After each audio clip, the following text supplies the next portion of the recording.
สบายดีไอ้น้องชาว PCP มื้อนี้เนาะถือว่าส่งมาแจกเขามาเฮ็ดวิดีโอลงช่อง YouTube เนาะถือว่าโดนแล้วเราบ่ได้เฮ็ดวิดีโอลงช่อง YouTube ถือว่ามื้อนี้เรามาเฮ็ดวิดีโอเนาะถือว่าอันนี้เป็น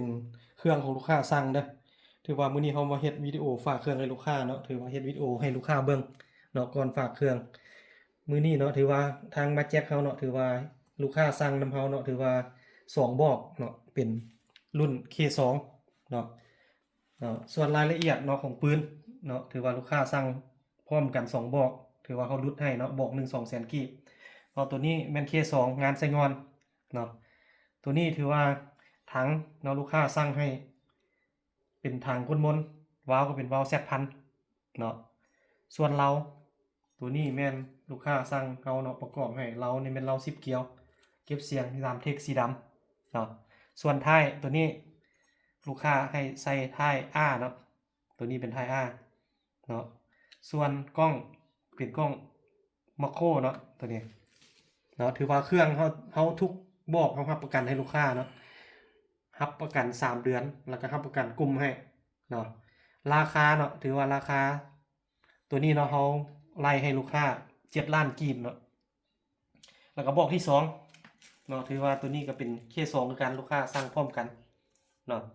ถือว่าตัวนี้ก็เป็นวาล์ว Z1000 คือกันเนาะทางก็เป็นทางม้วนๆเนาะเราก็คือกันเนาะเรานี่ก็เป็นเรา TK เนาะตัวนี้ลูกค้าสั่งเนาะเก็บเสียงก็เป็นซามเทคสีดำกล้องก็คือกันเนาะกล้องเป็นมาโครเนาะตัวนี้เนาะส่วนตัวนี้แม่นท้ายมันจะต่างหน่อยนึงเนาะเพราะว่าท้ายลูกค้าสั่งให้ประกอบเป็นท้าย L เนาะจะเป็น L ใหญ่นะ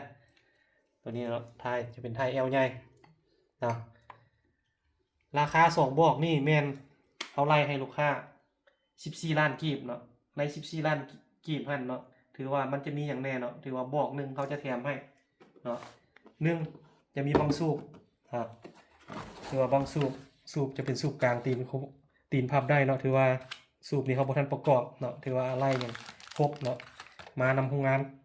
ถือว่าครบสุดเลยมีกระจกกระเจียอย่างพร้อมให้เนาะเอาไปลูกค้าประกอบเองเนาะส่วนสูบเนาะแล้วมันจะมีขาจับกล้องเนาะลูกปืน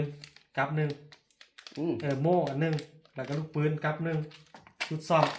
ถือว่าตัวนี้แมนสุดของบอกนี่เนาะส่วนบอกนี่เด้ก็ได้คือกันเนาะมีขาจับกล้องโม่ลูกปืนกับหนึ่งแล้วก็ชุดซ่อมแล้วก็สูบเนาะ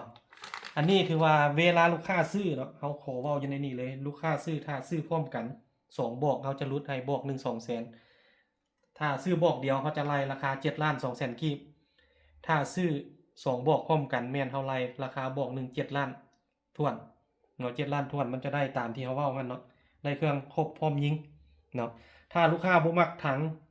เนาะบ่มักถังก้นมนเป็นถังก้นตัดเนาะถังก้นตัดนี่แม่นเขาจะลด2แสนเนาะถือว่าลด2แสนถังนี้จะเป็นถังก้นตัดถัง 0.5 เด้อตัวนี้เป็นถังหนารุ่นดีเนาะรับประกันการใช้งานเนาะถือว่ามันเป็นถังรุ่นหนารุ่นนี้รุ่นดีเนาะถ้าลูกค้าท่านใดเนาะสนใจเนาะถือว่าติดต่อมาทางเบอร์ทางห้างเขาเนาะเบอร์WhatsAppทางห้างเขาถือว่าเขายังใช้เบอร์เก่าเนาะ02091972575เด้ออันนี้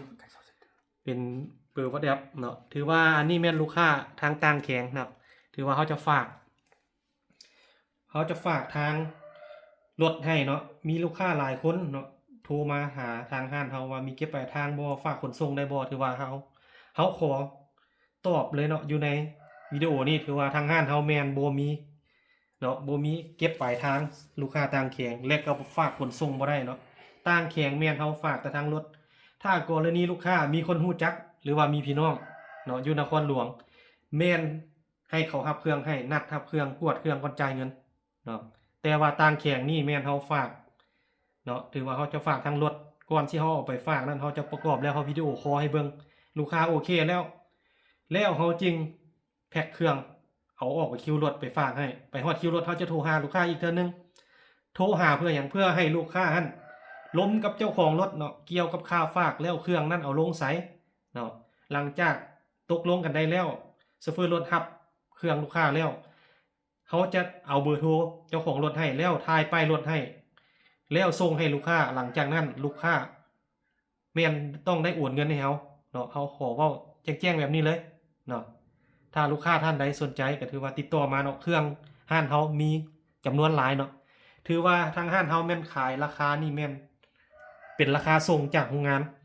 เนาะถ้าลูกค้าท่านใดสนใจก็ติดต่อมาแล้วเฮาก็ขอบใจทั้งลูกค้าเก่าและลูกค้าใหม่ทั้ง FC เนาะที่ติดตามช่องมาแจ็คของพวกเฮาเนาะขอบใจ